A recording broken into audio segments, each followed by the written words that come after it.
Ops! Bago tayo magsimula, tawagin niyo muna si Kuya, tawagin niyo muna si Tito, tawagin niyo si Papa, si Daddy, at lalong-lalo na, tawagin niyo na si Lolo. For the first time in the history of social media, makikita natin yung mga motor sa likod na mag-compete sa drag race. Matetesting natin itong mga motor na to ng isang mabilisan. Meron tayo ditong RS100 by Yamaha. Meron din tayong HD3 na Binrutus. Meron din tayong X4 na Ampalaya. Meron din tayo dito syempre yung one of the most famous na two-strokes, RXT 135. Etong nasa harapan nyo yung mga last generation ng mga two-stroke. Hindi yung specific na generation ha. Kasi may mga mas bagong model pa kaysa dito. Pero ito yung mga last na nilabas ng mga two-stroke back then. Sa ngayon, ang mga mahahanap nyo na two-stroke at ang hinahanap-hanap na two-stroke ay yung mga nasa harapan nyo na yan. No, quick story lang guys. Alam nyo ba na ang first motorcycle namin ay ganitong X4? Pero hindi ganito ha, yung lambat yung sa amin. Ito kasi Ampalaya to. Yung lambat, yun yung first motorcycle ni Papa na doon ako natutong mag-drive, doon ako natutong mga mote. At yun ang pinaka-paborito ng tatay ko na two-stroke. Kaya bata pa lang, mulat na rin ako sa two-stroke. And by the way guys, alam nyo ba na napakabilis ng transition ng two-stroke to 4-stroke? Kasi yung mga panahon na yun, tandang-tanda ko pa, ang unang lumabas na 4-stroke sa mga tricycle drivers natin ay yung Bajaj 100. Pagdating nung Bajaj, talagang halos lahat nagsilipatan sila ng 4-stroke. From 2-stroke, nag 4-stroke sila. Yung ibang mga 2-stroke users, ang ginawa nila sa motor nila, ginamit nila. Hanggang ngayon, ginagamit pa rin nila bilang tricycle. Yung iba naman, pinreserve lang yung motor nila. Yung iba, pinampapasada pa rin. Kaso nung panahon na yun, syempre, nag-transition tayo sa 4-stroke kasi syempre, kailangan natin pangalagaan ng environment. Kaya niregulate nila ang pagpaproduce ng mga two-strokes. So, nilimitahan nila. Sa panahon ngayon, meron pa rin kayong mga makikita two-strokes. Kaso, mangilan-ngilan na lang. Yung mga ganito na mass-produce, na sobrang dami, eh hindi na kayo makakakita. Yung iba, gamit na gamit na. Yung iba, medyo nabubulok na sa panahon ngayon. Yung iba naman, restored, katulad ng nakikita nyo sa harapan nyo. At yung iba naman, ay yung sinasabi natin na preserved. Yun ang mga tunay na ginto sa panahon ngayon. Sa mundo ng two-stroke, yung mga preserved ang mga mas mahal ang value. Sa panahon ngayon, bihirang-bihira na talaga yung mga preserved na makikita nyo. Kaya kung may makita kayo na ganyang itsura na preserved, yung itsura kasi na yan guys, ang sarap i-appreciate kasi mga restored na yung mga yan. Pero stock looking pa rin. So kung makakita kayo ng mga yan talaga ma-appreciate nyo. Kahit yung mga lolo nyo, tito nyo, yung tatay nyo. Malamang sa malamang, ma-appreciate nila yung ganyang looks. So, syempre ngayon gusto kong i-appreciate yung mga motor na yan na mapapagsama-sama natin and made possible yan dahil sa mga tropa natin na meron pa rin mga ganyang klase ng motor. Ang sarap i-appreciate na makikita mo yung mga ganyang units na maayos pa rin. Kasi yun yung mga pinagmula natin nun eh. Diba? Diyan tayo natuto, diyan tayo namasada. And most of all, diyan nagsimula yung pagkahilig natin sa mga motor. So, syempre, gusto kong i-appreciate yung mga gumawa nito tsaka yung mga owners nito. Mga pare, punta kayo dito. So yung mga tropa natin yan na nakikita nyo sa harapan nyo, ang reason kung bakit natin nabuo itong mga to. So shoutout sa mga tropa natin. Pare, T10 Customs, si Paren Tope, Pareng Aren, Warren, magkatunog pare. Pareng Ras, yan yung mga tropa natin. Sila yung mga owners niyan. And iisa-isahin natin syempre yung mga yan. Unahin muna dito kay Pareng Ras, RS100. Ito ngayon guys, yung RS100. Pare, anong model to? 2001 model. 2001 model na ganyan na yung itsura. Specs, pare, isang mabilisan. Bigyan mo ako yung specs niyan. Full stock lang to, pre. Stock ilalim. Stock lahat. Pati carbs, stock. Yun, ang masarap. Binago. Black, ano na siya, naka-rebore. 25 ano lang to. Wasari pa yun, pare, 25. 25 lang. Yung mga nakikita nyo sa harapan nyo, mostly kasi dyan, mga stock setting lang talaga. As in, konti modifications lang. Wala nang 100% stock. Huwag na kayong umasa na may 100% stock kasi may wear and tear yan. Katulad ng bore niyan. Kailangang i-rebore. Maganda pare kasi kinuha mo pa yung stock na gulong pa niyan. 18 yan, di ba? Oh, it's 18. O yan. Mas magandang 18 talaga. Kasi yan ang stock niya. Tsaka lalo sa RS, no?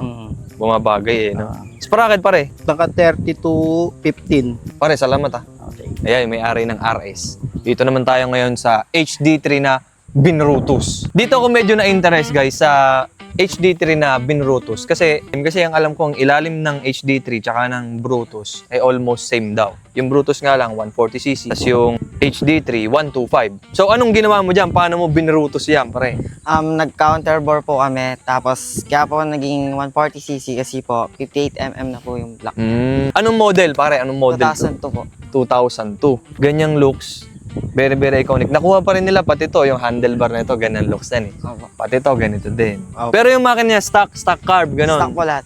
Alam niyo na, hindi man 100% pero we did our best para makuha yung ganyan looks. Men, ito yung isa sa mga iconic at para sa akin, ito yung nakikitaan ko ng malakas na torque. Alam ko, malakas ang torque nito kasi nakakagamit ako ng mga ganyan dati. Ano pa pare? Ano pa yung something na ano dyan? Binago mo o... Wala na po. Yun lang, no? Talaga ni-restore lang. Stock. Stock looking pare. Shoutout kay Warren. Alright, eto na. Kay Aren naman yung... Para sa akin kasi may soft spot ako sa X4 kasi X4 nga yung paborito namin na motor eh. So makakita ko ng ganito, patay na patay yung tatay ko dito. Talagang gustong gusto niyang i-restore na naman yung X4 namin. Yung ganitong look. Pare, specs, ang mabilisan. Patay ka dyan! Naka-open car, pare! Stock lang para, stock. Ilalim. Pero stock ilalim. Pero bore 50. 450. Stock ilalim. 2006 model. 2006. Ampalaya. So ito pala yung isa sa pinakabago. Oo. 2006, Ampalaya. Pinakalas model siya ng Ampalaya. Oo, Yung lambat, mas luma yun. mas luma siya. 90s siya. Dalawa panel nun, di ba? Stock ilalim, pero naka-bore 50, 17 lang ang rim. 18. Pero pre, ang angas pa rin, no? Oo. Nababirusan na ako ng ano. Nalalason na rin yata tayo. Stock na stock ko pati yung tambutso. Kinukuha. Alam niyo, Stock siya. natutuwa ako guys kasi pag nire-restore talaga nila, kinukuha nila yung stock looks. Lalo na itong HD3, yung napakahaba ng tambutso na natin mo. Ayun, di ba ang haba? Lampas yan eh. Oh. Lagpas. Halos lumampas na ng dulo eh. Stock looking pa rin talaga. So nakakatuwa talaga. Paring Aren, maraming salamat ha. Sige. And next, dito na tayo sa one of the most famous na pan-tricycle natin na two-stroke. Boss. Boss! Boss! Ayan, yung tropa natin, syempre si Tope. Nagamit na natin to dati and na-review na natin to.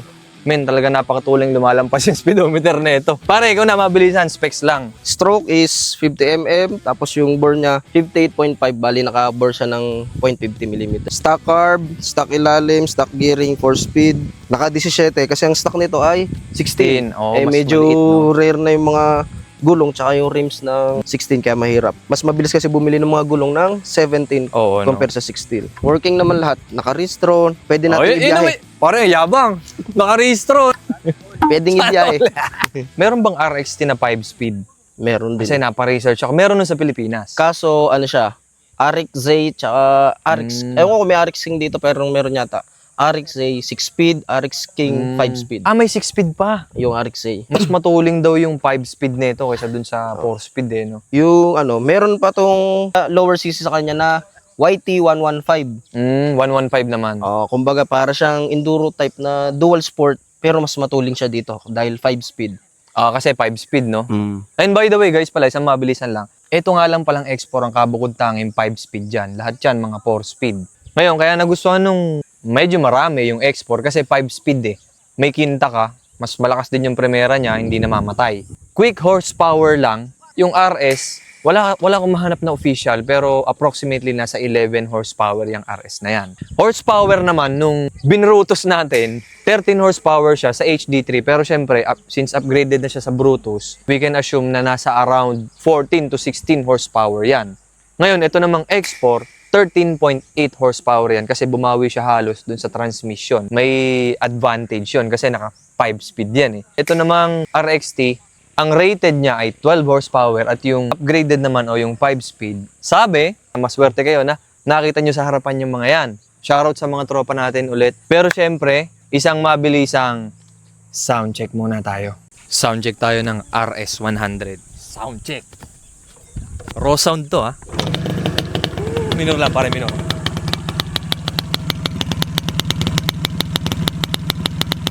RS na RS, pare. RS na RS, oh.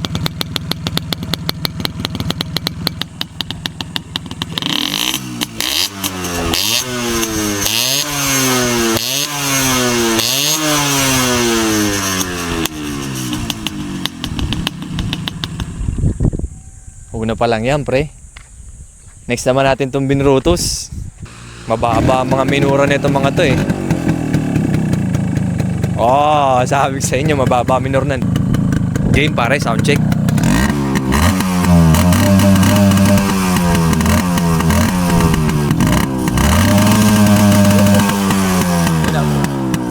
Walang nga yung tunog, brusko. Okay na pre. Swabe ng tunog talaga ng Brutus. Low revving eh, no? Mamaya tayo sa export. Dito muna tayo sa RXT, pare.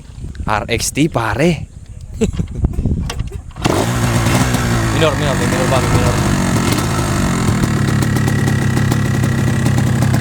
Tingnan natin ang minor.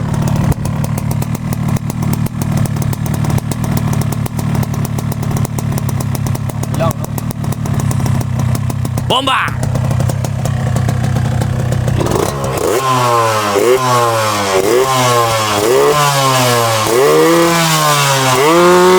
Wala, pare. Walang iya, sinagad eh. Pare, kahoy na lang kulang ah. Tunog troso ha. Walang yan tunog ano. Pare, yung pipe na yan ha. Ito special mention lang guys. Yan yung ginawa mo, di ba? Oo, sariling gawa. Custom made jam pipe na yan guys. Kung gusto nyo magpagawa ng mga ganyan, Wag muna. wag mo na. Mahirap eh no. Ano man. Anyways, guys, pag gusto nyo magpagawa ng mga something, machining, ganyan, T10 Customs. Yan, mga yan. Pare, kayo nag-restore niyan, di ba? Kami nandun. Oh, mga tropa-tropa nila nag-restore niyan. So, kung gusto nyo magpa-restore ng mga motor nyo, T10 Customs, pare. Customs, burger kayo sa akin. Boss! Boss! Pare, ito na. Export. Sound check.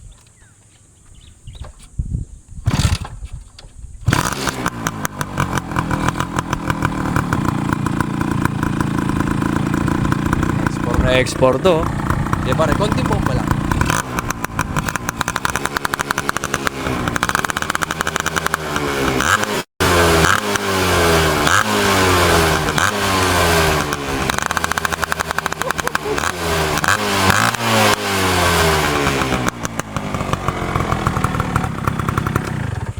Sarap na mga tunog talaga na ito. Paano ba yan? Nandito na tayo sa exciting part. As usual, gagawa natin ng isang mabilisang bracketing yan. Kaso nga lang, this might be unfair para dun sa RS100 kasi siya yung pinaka-underpowered dyan sa mga yan. Pero ano naman, exhibition lang naman to, no? Hindi naman to talagang strict na competition. Gusto ko lang i-appreciate yung mga motor niyan kaya natin pinagsama-sama at pagsasabay-sabayan natin yan sa drag strip. Doon pa lang, masaya na tayo kasi makikita natin ng maayos-ayos na testing yung mga yan. Anyways, ang pagsasabayan natin ay etong RXT versus Brutus HD 140, no pre? HD 140. Tapos, yung X4 naman versus RS 100. Ganun lang siya. Tapos, kung sino yung manalo, winner's bracket, and then siya na yung mag-uwi ng malupit na corona. Tapos, syempre, since apat lang naman itong mga to, paghahalu-haluin natin sila para makita natin kung paano mag-perform yung RS, yung RXT, yung X4 at yung Brutus. So, isa't isa. Kung horsepower ang magbabasehan natin, katulad nung dati, gulis masyado yung RS kasi kung horsepower ang magtatapatin natin, ang magkatapat itong X4 tsaka yung Brutus. Ngayon, pagtatapatin mo RXT tsaka RS100, hindi pwede pare. So, binago natin yung bracketing. Anyways, magtatapat-tapat pa naman yan. And simultaneously, syempre, orasan pa rin natin yung mga yan. Again ha, yung oras ay hindi ranking. Hindi siya ranking ha. Yun yung oras na nakuha niya sa loob ng quarter mile o 402 meters. Ganun kabilis. Yung may pinakamababang oras, yun, theoretically, yung pinakamatuling.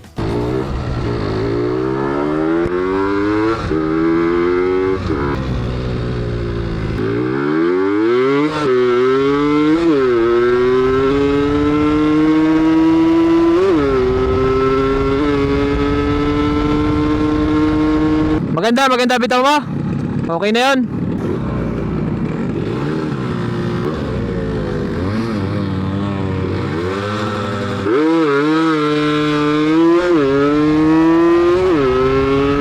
Sige, kunin mo muna yung oras niyan to.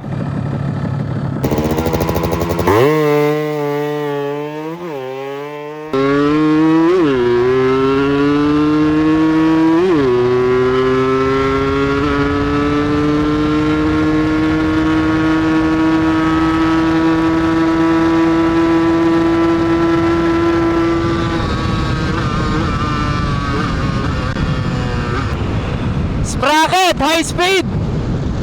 Sprocket! Orasan muna natin guys, nagmamadali tayo kasi kailangan nating bilisan kasi meron tayong mga kasabay ngayon sa racetrack, hindi katulad ng nakaraan. Pwede na to, okay na to, sagad ko na yun eh.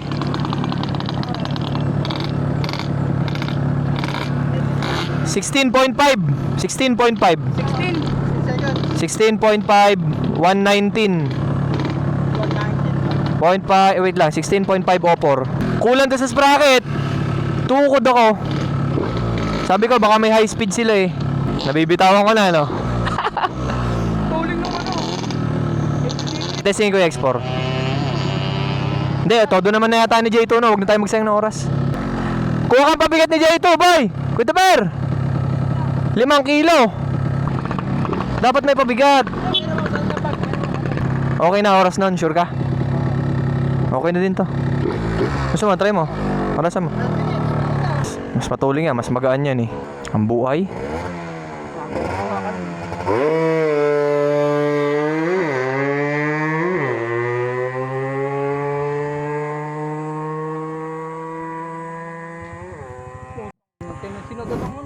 Baka matuling yan. Mas matuling yan. Mas magaan pati, J2. May oras yung dala. Meron. Ano yung oras kanina? 1:19. 16 seconds. 15.8. Matuling yan. 16.5. Tingnan natin, best time ni J2. Sabi ko kasi, yung pabigat, huwag kakalimutan, kinalimutan pa. Makakabitaw naman kayo isa. Makakabitaw pa kayo isa. Makakabitaw. Green yan. 10 minutes. Green yan. 1:15. Oh, Mas mababa pa yung oras ko, walang yaka. Inubos mo kasi yung tercera eh, no? Anong oras niya nga? 16.5 ako. Walang yaka, mas ano pa yung mabigat. Nireleasean mo ng kwarta, ubos ang kwarta, no? Walang ya. Pinuubos nga niya. Kulang pa sa sprocket to, pero okay na din. 1:15. Nandun na eh. 16.8, 1:15. So ngayon, pabibigatan natin si J2 kasi kailangan natin maging fair. 5 kilo ba ang alamang ko sa'yo? Naligaw. O, 5 kilo. Okay, 5 kilo. Tapos ngayon, try natin. Habang umaandar, kakabit ka na rin dito sa akin. Tinimbang mo? Ha? Sige, okay na yan. Pare, high speed ka dapat. Sobrang haba na ng kwarta dun. Kahit sa ngipila sa una. May tools ka ba?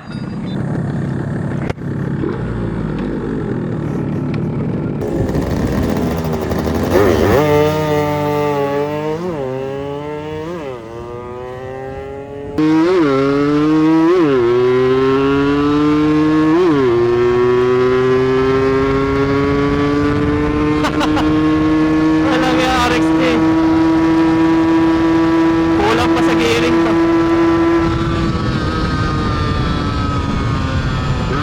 Walang nga talaga RXT.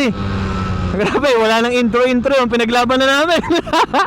Sorry mga kapwa, nagmamadali lang kasi talaga kami. May mga kasabay kasi tayo.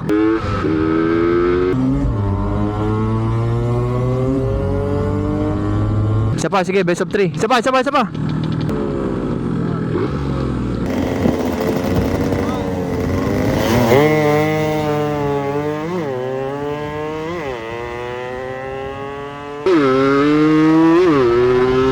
Napakalayo.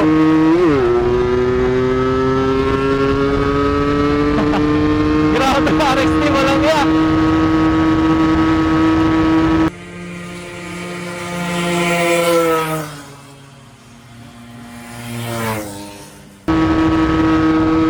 Ang layo ng power difference. By the way, only 2 stroke. Users know, pagkatapos umagot, bomba. Okay na yan! Ang layo, no?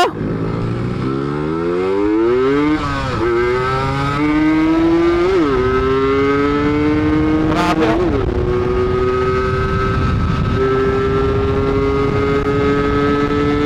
Wala nang intro. Ang sarap talaga na ito. Ang sarap, grabe. Mamaya ikot-ikutin natin. RS naman tayo. Ito na, RS.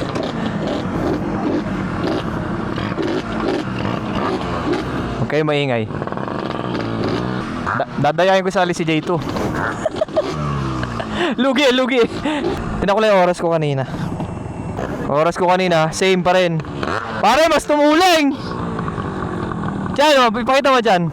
116 lang ako kanina, 119 ngayon. 119 di ba kanina? 119 din pala. Consistent ako, 6.6 pa rin. 6.6, ganun pa rin. Game ha?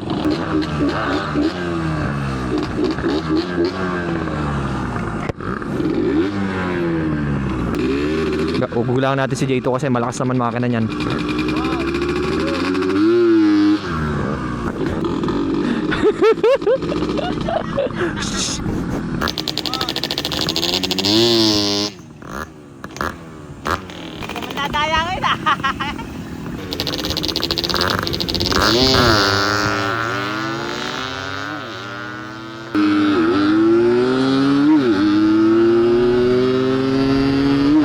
Pag naka-tercero na yung export. Todo na. Pero medyo kaya pa. Kasi tuloy na export, grabe.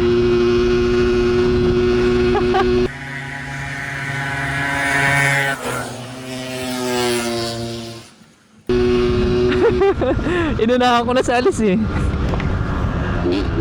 Sarap. Grabe, sarap na experience. Isa pa. Inunahan na nga kita eh. Unahan ko ulit.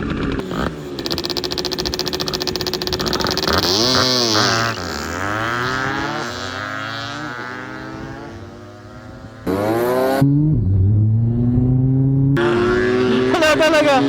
Nandaya na ako ng malupit eh.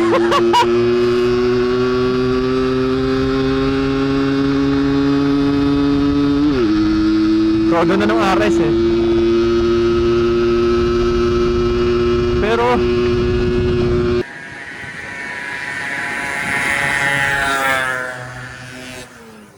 bumubelo yung RS eh. Kaso hindi talaga kaya.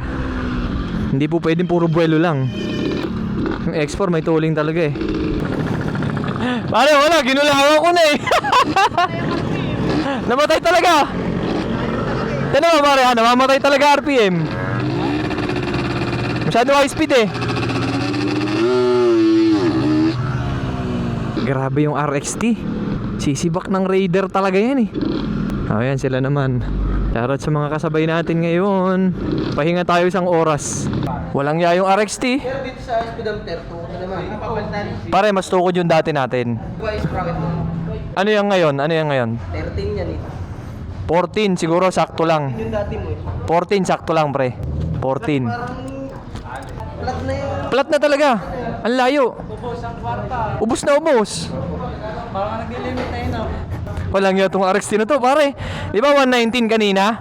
Siguro ngayon mga pag nagpalit ka mga 123 siguro yan. 125 kung sakali. Sayang RPM eh.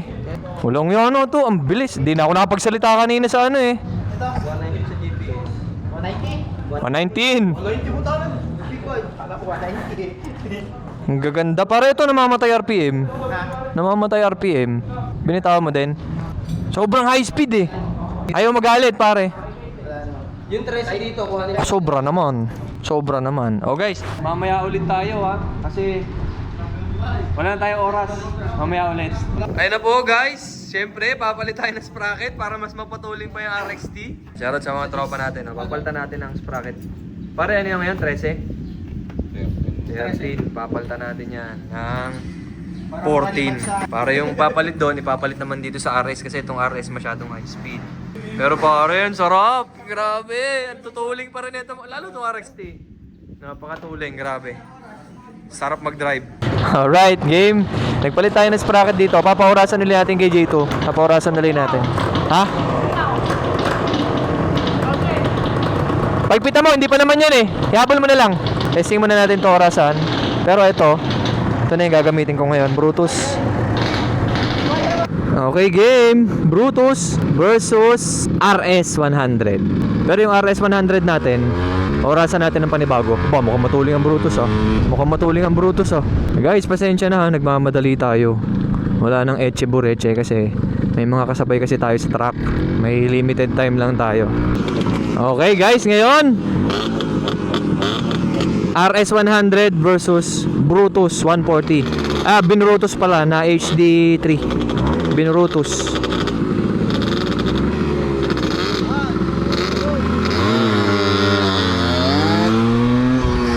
Ulit.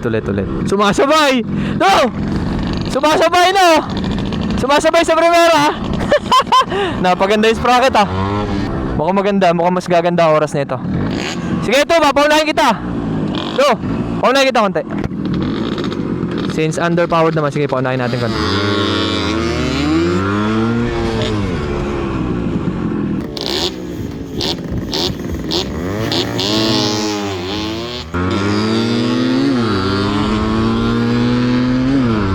Brutus.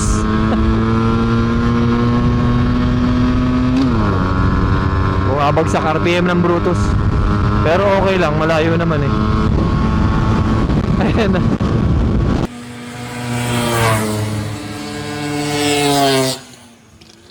May tooling din yung RS eh, kaso iba pa rin talaga yung mas malaking displacement. Isipin mo naman, 97cc lang yun. Rebor lang. Isa pa, hindi na. Layo eh, no? Huwag na, magsasayang lang tayo ng oras. Doon tayo sa maganda-gandang laban. Sarap! 2-stroke, baby! Pantin! Kaya mo na, Kutik, kaya mo na. Walasan ko muna itong RXT to. Nagpalit to eh, oh. Walasan ko muna itong RXT kasi nagpalit to ng sprocket eh. Tingnan natin kung anong mas magandang takbo. Mas matuling na to ngayon, definitely. Walasan ko lang.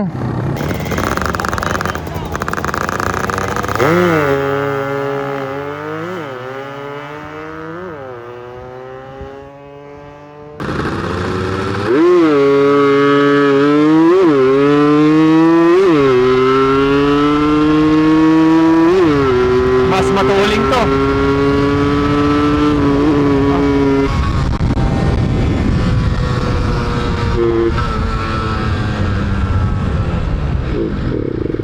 Wala nang gas. Wala nang gas. Reserve pare. Ang tuling na sana nun. Wala nang gas. Tulak mo ako dun. Ang ganda na eh. Sakto kambyo. Wala na yun. Nandun sa kabila na. Tiwarik natin. Oh, parang Sige. baka kasi yan. Ang ganda na eh. Ang ganda ng oras nun. Sayang. Gas nga lang. Ganda na eh. Grabe talaga.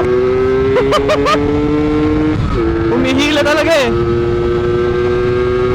Wag na, ilalaro na namin. Hindi ko na orasan. Diyan dapat ako, di ba? Orasan ko muna to. Palit na lang tayo mamaya. Sa handle. Orasan ko na sabay. Palit na lang tayo mamaya to ha. Hindi ko pa kasi nadadrive yun eh. Pero mahalaga, orasan natin kasi nagpalit to ng sprocket. Tingnan natin yung difference.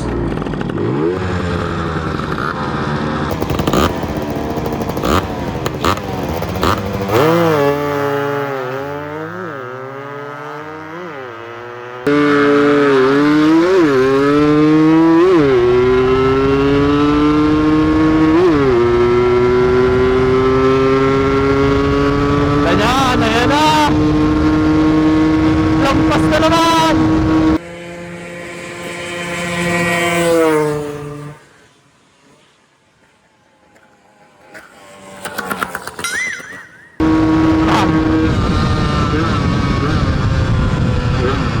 Napakatuling nito. Tingnan ko lang yung oras. Papalit kami ni J2 eh. Grabe oh. Walang iya 50. Tinuling. 1 second yung tinuling. 1 second mahigit yung tinuling ba? 15.4. 122. Mas tumuling. Malayo ba? Malayo? Wag na. Sige, wag na. Alam na, pinakamatuling na to. I-rumble na lang natin. Sino pa hindi nilalaro? Ano, ito pala, X4 akin. My favorite. Una ako na si J2. Mas malakas naman yung kanya.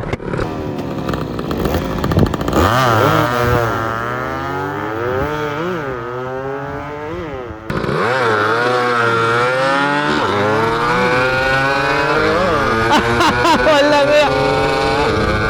Wala, hindi talaga.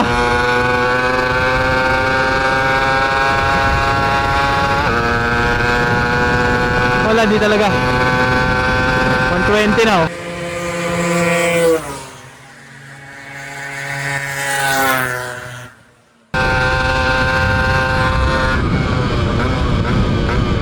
RXT for the win. X4 na X4. Sarap! Okay, masaya tayo. Na-testing natin lahat ha. Gugulang ako ulit si J2 kasi underpowered naman to. Guys ha, hindi kasi ito yung proper natin na competition na ginagawa dati. Nasabay kami ng bitaw kasi comparison. Ito kasi exhibition lang. Kaya inuuna ako si J2 paminsan-minsan. Pag alam kong kaya.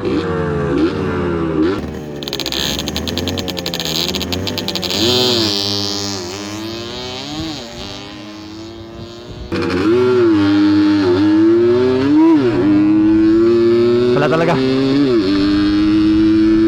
Wala talaga nga.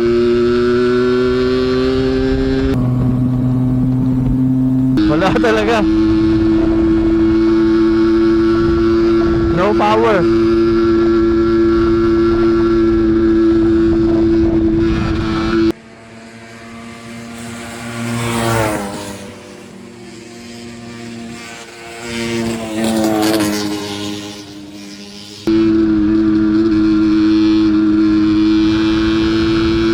It's been a nice round.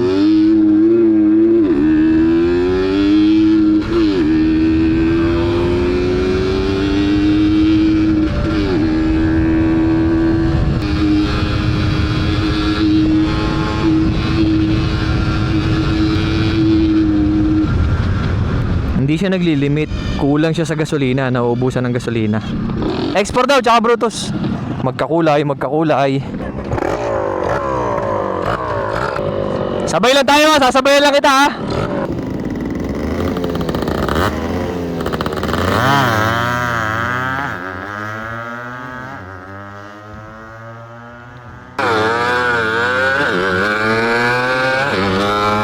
Bukbukan talaga.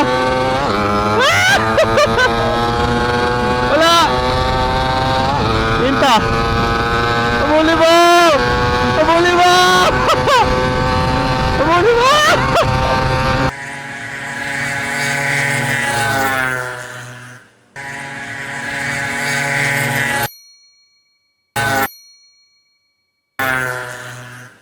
Wala, Brutus. 130 yata ako kanina. Di kita laban na itong dalawang to. Isa pa, isa pa. Isa pa.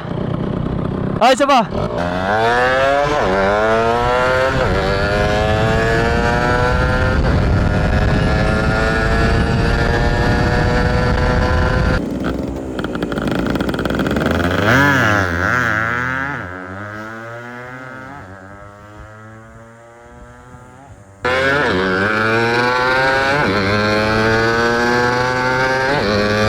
Sagad ko na to.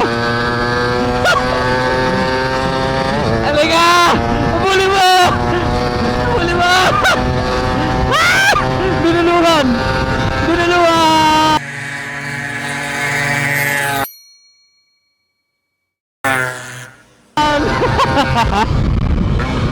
Dinuluhan! Sarap! Wala, sagad ko na yun. Okay guys, it's been a good day. It's been a good testing. It's been a very good day para sa atin guys. Sobrang solid nun. Sarap ng export eh, ang iksi ng cambio. Kung medyo mag high speed ba ito na sprocket, mananalo pa to dun eh. Hoy, kung naka-sprocket yun, duduluhan ka nun. Pumapalaging 125cc sa 140cc. Men, sobrang solid nun. So katatapos na nung testing natin. Bago natin i-reveal yung oras, kung nagustuhan nyo yung video, feel free to like and subscribe kasi malaking tulong sa amin yan sa paggagawa ng mga ganitong klase ng contents. Happy na kami dun sa like and subscribe lang kasi para sa amin malaking tulong yon para sa channel, para makapag-execute pa tayo ng mga ganitong klase ng mga testing. So ngayon, i-reveal ko sa inyo yung malupitang oras, RS100. Yung RS umoras ng 20.1 seconds. At 400 meters to guys sa quarter mile at 97.8. Yung X4 naman, 18.8, 99.1. And HD3 na binrutus, umayok pa, 17.0, 112.4 ang top speed niya. Compared mo dun sa X4 na 99.1 lang. Kaya mas matuling talaga yung Brutus. Kasi 140cc versus 125 men. Given na yun. Pero itong talagang lumayo sa mga lineup natin ng 2-stroke na Pantra. Yung RXT, tinan mo, 15.4 at 122.8 kph. Sa totoo lang, mas tutuling pa to kung makukuhanan pa namin ng mas magandang spracketing. Ganun din naman dun sa mga ibang motor. Itong X4, pag nag-sprocket yan, kayang tagusin itong Brutus. Pero syempre, pag nakuha rin ng Brutus, maybe yung tamang sprocket, malamang sa malamang, mag-iiwanan pa rin yan kasi mas malakas talaga mag-output yung Brutus kumpara dun sa X4. Ngayon, on the other hand, ito namang RS, kanina, okay na rin yung pinakita niya, mas gumanda pa yung oras niya, in fact. Kaso nga lang, medyo kinukulang lang siya sa gasolina nung mga last part. Pero ganun pa man, happy pa rin tayo kasi kahit papaano na-testing natin yung mga ganyang karerer na mga motor dito sa racetrack. Ngayon lang ako nakakita nito, promise. Kahit ako excited na excited, hindi nga ako nakatulog. Puyat pa nga ako eh. Ito yung mga tropa, hindi nakatulog eh. So again, maraming salamat sa lahat ng tropa natin. Sa mga owners, kay Parent Tope, kay Warren, kay Aren, kay Ras, yan. Hindi makukumpleto yung lineup natin. Alam ko, hindi kumpleto yan. Marami pang wala. Wala pang HD 100, wala pang X3, yung mga ibang two-strokes na Pantra, wala pa dito. But the point is, masaya tayo kasi nakita natin yung mga motor na yan. Men, sobrang rare niyan na pagsama-samahin mo, tapos testingin mo. Sobrang saya na namin nun. So ngayon, ang tanong, what if testingin natin yung two-stroke versus four-stroke naman? Ano kaya sa tingin nyo, guys? Marami pa tayong susunod. Comment kayo kung ano yung gusto nyo pagtambalin natin susunod. Two-stroke versus two-stroke? Leo Star versus Raider? Wave 125 versus F1 ZR? Mag-comment lang kayo dyan. Marami pa tayong ganito, guys. Maraming salamat sa solid support. Mga solid kapwa. Kita-kits sa susunod na video.